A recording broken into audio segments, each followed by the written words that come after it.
하늘과 땅을 지으셨다고 말합니다. 그리고 그 속에 사람을 지으셔서 관리자로 세우시는데 남자와 여자로 지으셨다고 말합니다. 이 창조의 일은 차례대로 진행되는데 그것을 성경은 저녁이 되고 아침이 된다라고 표현합니다. 또한 하나님께서는 동방의 에덴에 동산을 창설하시고 그곳에 선과 악을 알게 하는 나무를 두시고 모든 열매는 먹을 수 있으되 그 열매만은 먹지 말도록 당부하십니다. 2장 17절 선 악을 알게 하는 나무의 열매는 먹지 말라 내가 먹는 날에는 반드시 죽으리라.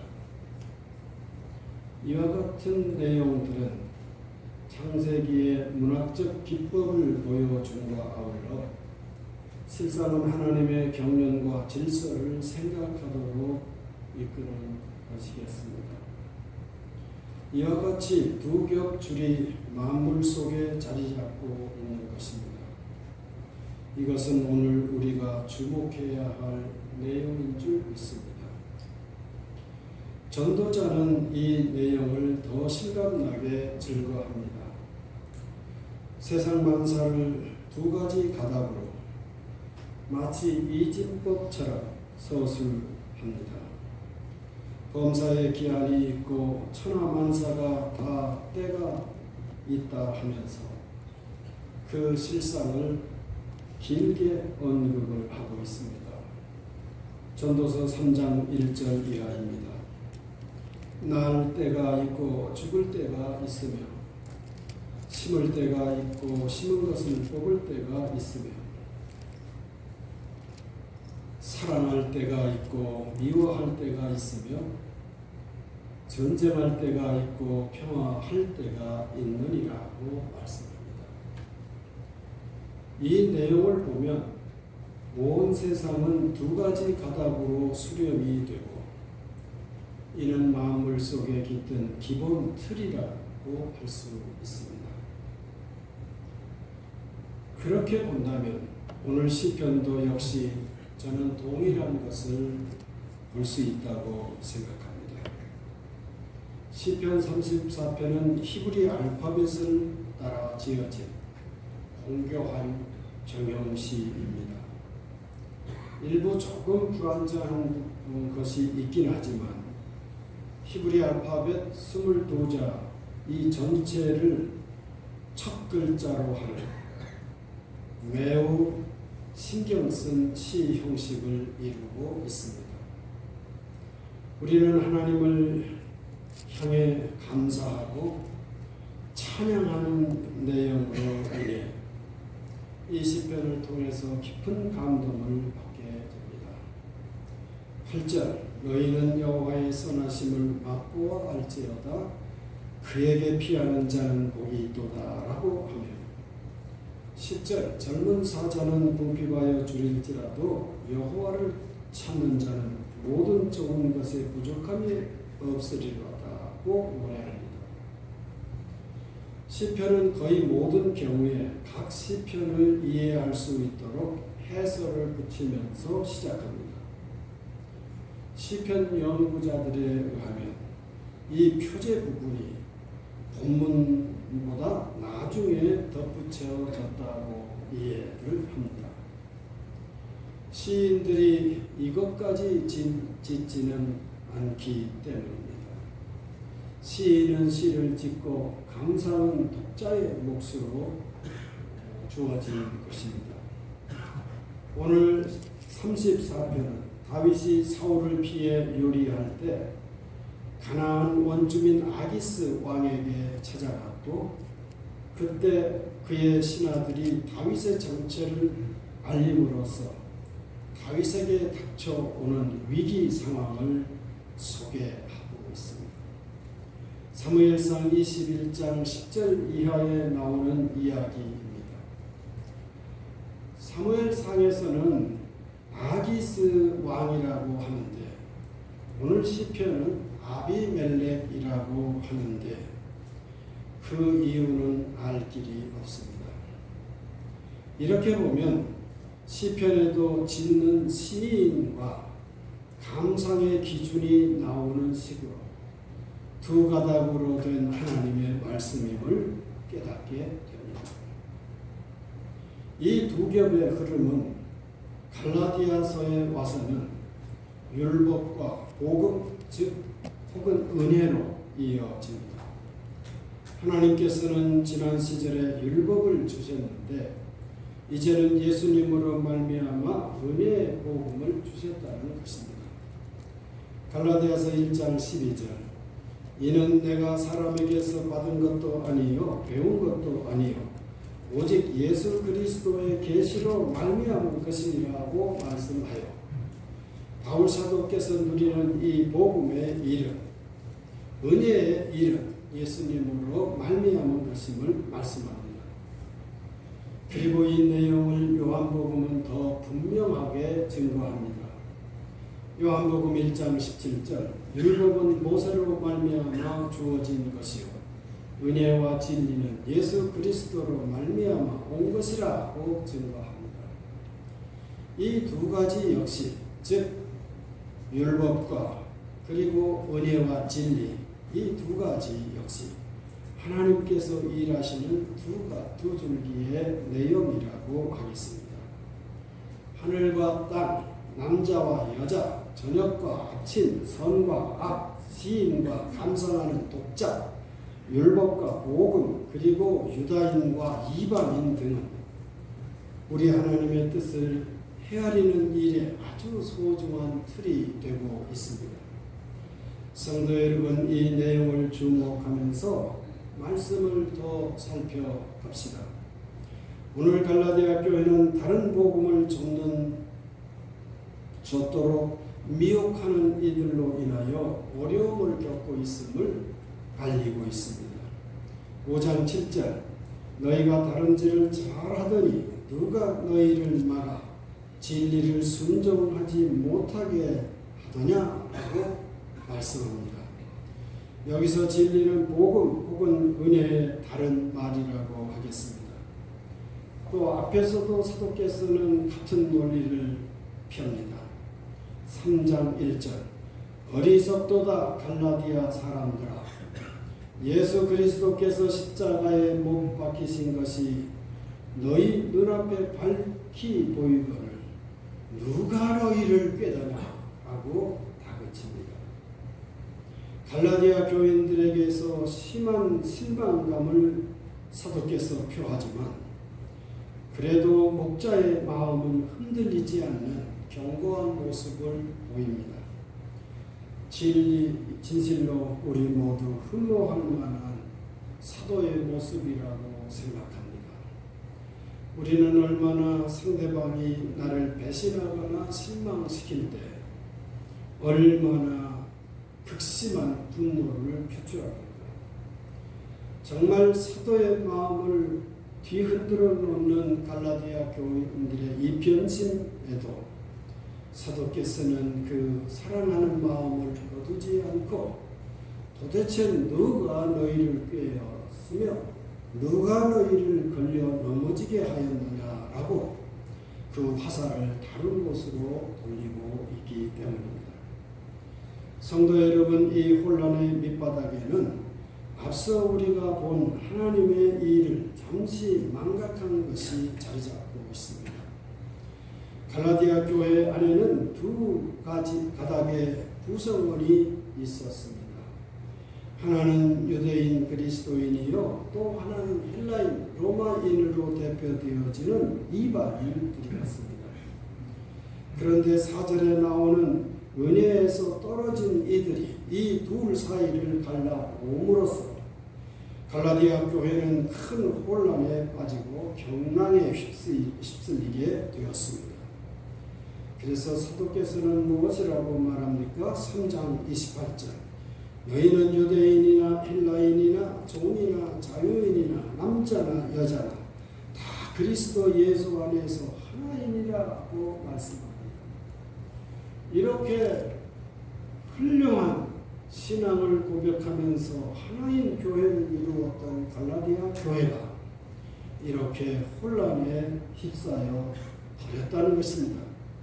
따라서 이 둘 사이에 생긴 갈등에서 벗어날 해법도 역시 제시하고 있는데 그것은 무엇입니까? 바로 은혜의 복음으로 복귀하는 것인데 이를 사랑으로 역사하는 믿음이라고 사도께서 표현합니다.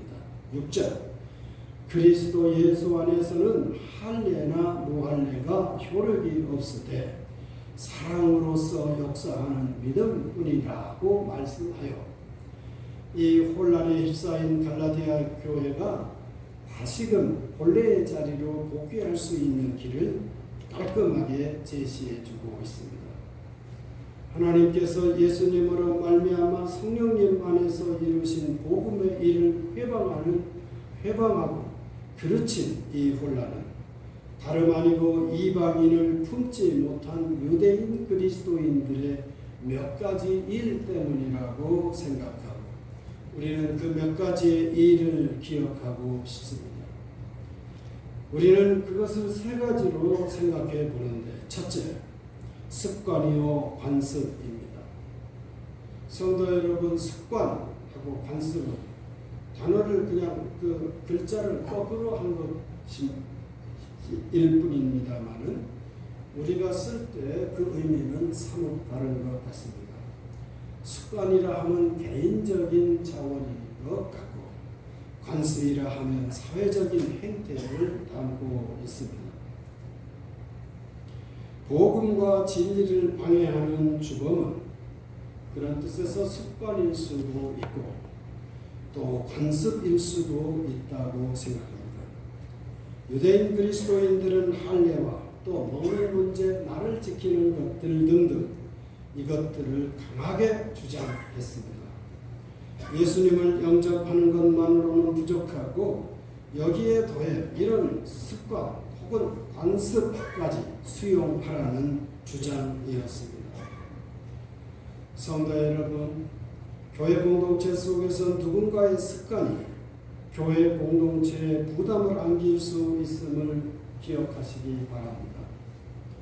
예수님을 믿는다는 것, 다르게 표현해 보면 예의를 알아가는 사람이 되는 일이라고 생각합니다. 그리고 예의를 알아가는 길은 사랑을 통해서 되어진다고 믿습니다. 나누고 베푸는 그런 사랑의 일을 통해서 나는 이웃 성도에게 예의를 갖춘 인간이 되어 가는 것입니다. 따라서 예의란 상대방과의 관계 속에서 생겨나기 마련인 것입니다.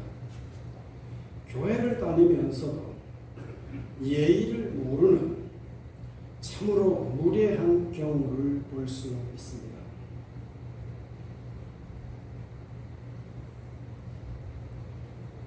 영광교회를 담임했던 서재일 목사님은 은퇴 말년에 큰 어려움을 겪으시고 저희들 후배들이 보기에 상당히 겸손한 분이 되어가는 것 같습니다. 전에는 후배들하고의 만남이나 이런 교제 기회를 그분은 원천적으로 차단했습니다. 나는 바쁘다.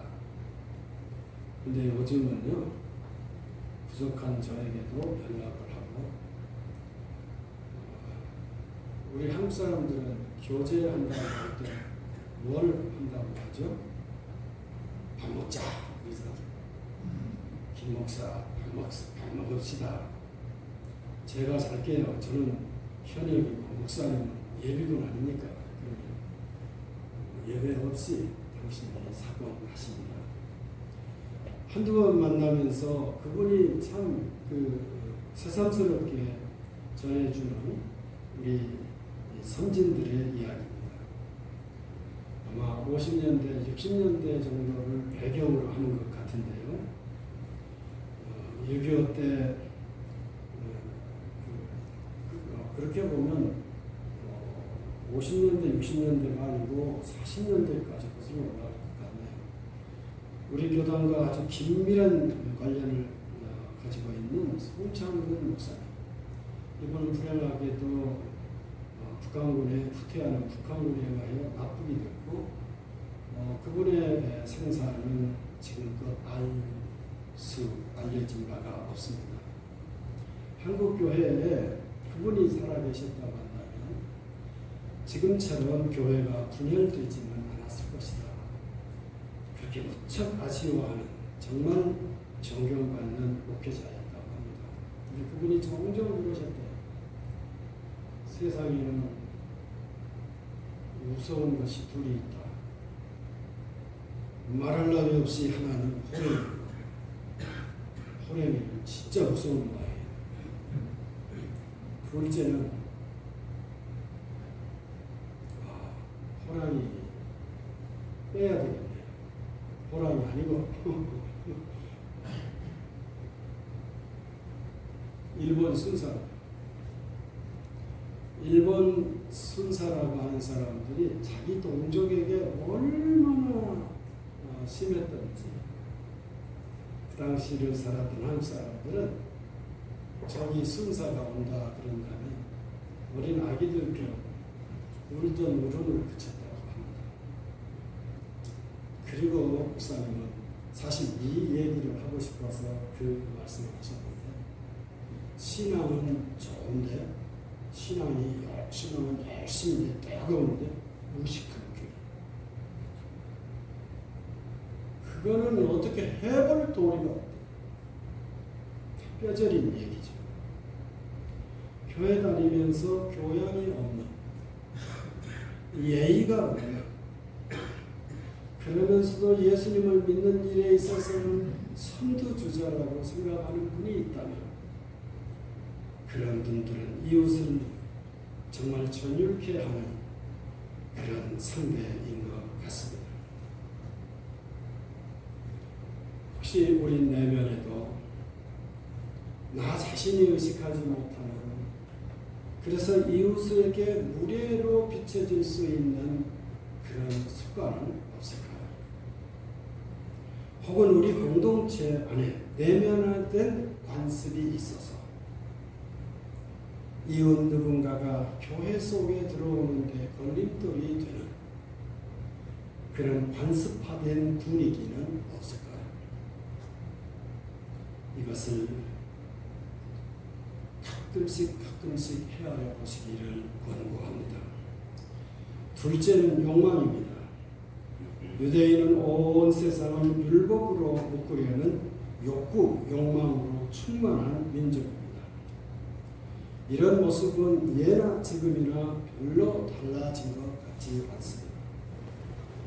이 욕구가 강했기에 이방인들에게 할례를 강요하며 유대인들의 관습까지 들이밀었던 것입니다. 그리고 교회는 말씀드린 것처럼 경랑에 휩싸이게 되었다는 것입니다. 성도 여러분, 우리에게도 욕망이 지나치면 문제가 될 수 있습니다. 오늘날 우리 사는 세상은 그걸 부추겨 돈을 만들어내는 것 같습니다. 욕망은 우리를 부추기고 삶을 갉아먹도록 자극하며 우리를 하는 것을 우리는 체감하며 살아가는데 그것이 바로 기후위기가 아닌가 싶습니다. 너도 아니고 나도 아니고 우리 모두가 이런 욕심에 사로잡힘으로써 이 생명체 이 지구 덩어리는 지금 심각한 기후 위기를 노출하고 있는 것 같기 때문입니다. 어제 뉴스에 의하면 지금 우리는 몇 년 전부터 이전에 겪어보지 못한 최초의 일입니다라는 것을 기후 날씨 보도를 통해서 듣곤 했는데 이번에도 예외 없이 8월 날씨치고 8월의 온도로서 요 근래 우리는 최고로 기록을 세우고 있다는 말. 그리고 무엇보다도 강릉 지역의 가뭄은 우리 같은 강원도 주민으로서 정말 마음을 졸이게 합니다. 이제 며칠 정도만 지나가면 강릉 시민들은 물 한 그릇 마시고 소비하는 일에 있어서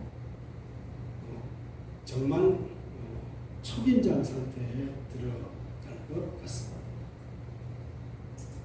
이런저런 대안들을 마련한다고 하지만 강릉 지역에 하필이면 그렇게 폭우가 쏟아진 올해 그렇게 크지 않는 나라에서 어찌하여 특정 지역에는 물이 부족해서 시민 생활이 스톱될 지경까지 오리는지, 우리는 이런 근원적 원인은 인간의 욕구, 욕망에서 찾는 정말 난감한 시절을 살아가고 있습니다.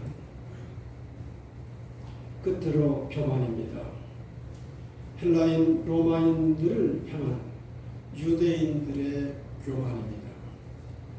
사실 세상은 헬라인, 로마인들이 주역이었습니다. 유대인들은 그들에 의해 지배를 당하고 있었습니다. 그래서 그런지 교회 안에서는 상황이 사뭇 달랐습니다.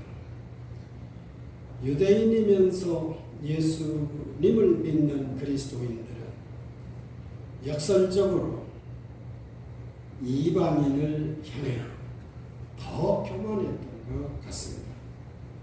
밖에서 차별을 받았던 유대인 그리스도인들이 교회 안에서는 오히려 반대로 거들먹거렸던 것 같습니다.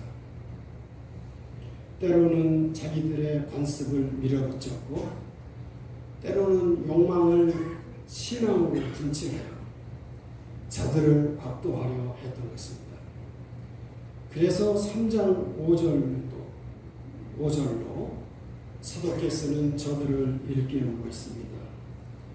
너희에게 성령을 주시고 너희 가운데서 능력을 행하시는 이의 일이 율법의 행위로서냐 혹은 듣고 믿음의 뜻에서냐라고 다그쳤던 것입니다. 영적 교만이 하늘을 찌를 때 교회는 혼란으로 신음할 수 있음을 갈라디아서는 이렇게 잘 보여주고 있습니다. 정기순 집사님 띄워주시겠어요?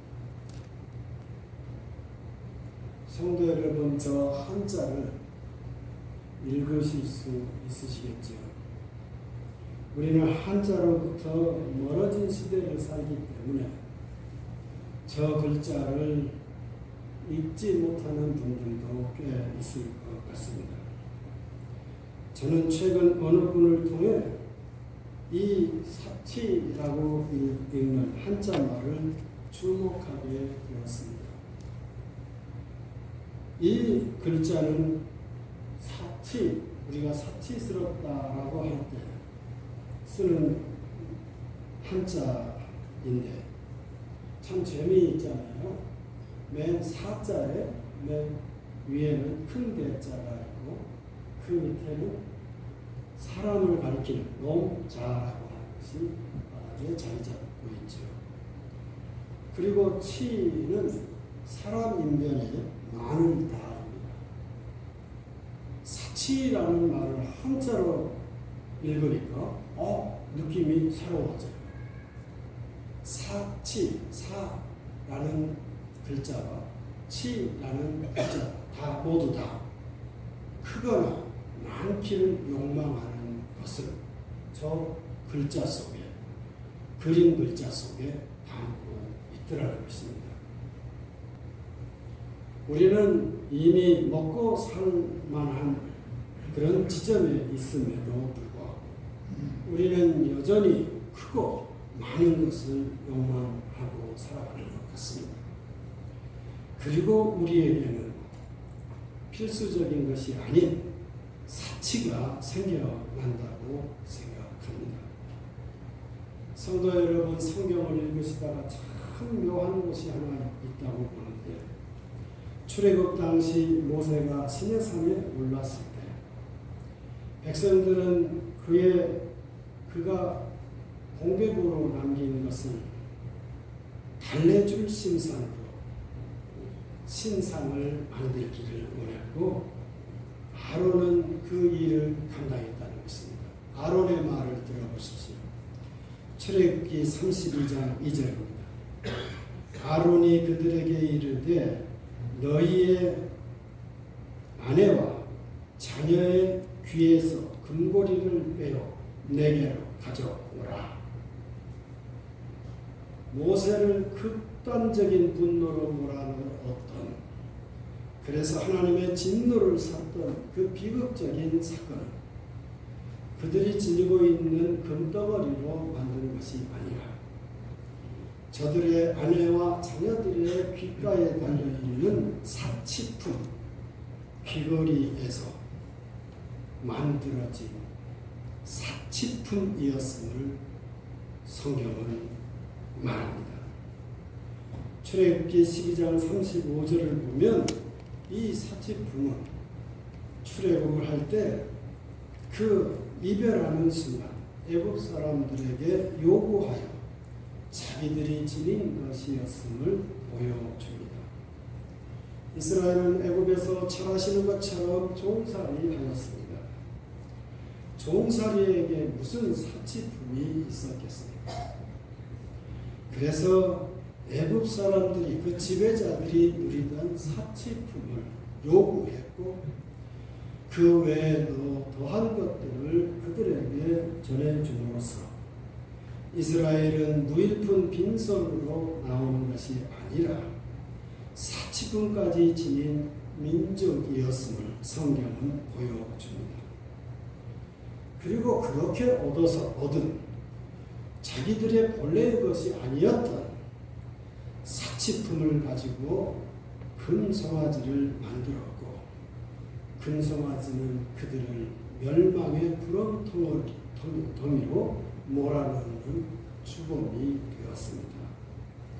사치라는 낱말을 생각할 때마다 우리들이 기억해 볼 아주 중요한 성경 장면이라 하겠습니다. 우리 사회는 지금 혼란에서 벗어나려 몸부림치고 있습니다. 우리 기독교도 그러한 것 같습니다. 우리 기독교도 세상 속에 있기 때문에 세상의 영향을 안 받을 수 없지만, 우리도 자신도 모르는 사이에 세상처럼 사치하는, 그래서 그런 힘을 욕구하고 그리고 소망하며 살아가는 것이 아닌가 싶습니다. 그래서 우리가 조금 더 누릴 수 있다면 통일교도 좋고, 그리고 신천지도 좋지 않는가, 그리고 그들의 로비를 우리 기독교가 통로가 되는 것도 무방하지 않을까 생각하는 그런 그리스도인들이 의외로 우리 기독교 공동체 지도부 속에 있다는 무서운 이야기를 듣고 있습니다. 사실 이런 이야기들은 이전에는 거의 상상할 수 없었던 기독교의 모습이라고 하겠습니다. 이럴 때 우리는 복음으로 돌아서고 은혜와 진리로 회복되어야 함을 다시금 깨닫게 되는 것입니다. 전도자는 말합니다. 한 사람이면 패하겠거니와 두 사람이면 맞설 수 있나니 세 겹줄은 쉽게 끊어지지 아니하느니라고 말씀합니다. 저는 이 두 겹줄, 그리고 두 사람, 세 겹줄을 그것만 그대로 따오고 싶어졌습니다. 우리 예수님은 율법도 쓰시고 은혜도 쓰십니다. 이 주님의 복음은 바로 율법도 쓰시고 은혜도 쓰시는 주님으로부터 나온 것입니다. 그래서 바울 사도는 예수님이 유대인도 쓰시고 이방인도 버리지 않으시는 분이심을 그런 복음의 주인이심을 증거합니다. 바울 사도는 이 내용을 따라 전도하였지만 유대인 그리스도인들은 이것을 외면하여 선교의 일을 방해하였습니다. 그들의 세 가지 실책을 우리는 보았습니다. 두 가지로 일하시는 예수님, 세 가지로 실수하는 사람들을 보면서 우리는 성령 하나님을 사모합니다. 두 가지는 도모하고 세 가지는 회피할 수 있는 일. 이것은 오로지 성령님으로부터 오는 은혜이기 때문입니다. 그런 뜻에서 성령의 열매를 기억해 보습니다. 성도 여러분과 함께 같이 기억해 볼까요? 사랑, 희락, 따라서 하지 말고 같이 해볼까요? 시작. 사랑, 희락, 화평, 오래 참음, 자비, 양선, 충성, 온유, 절제. 이 열매를 누리는 성도가 있다면 이 성령의 열매를 자신의 존재 속에서 삶 속에서 누리고 확인할 수 있는 성도는 삼위일체 하나님의 일을 방해하거나 그르치지 않을 것임을 우리는 믿습니다. 성도 여러분에게 성령 충만한 은혜가 함께 하시기를 기원합니다. 거룩하신 하나님, 성령님으로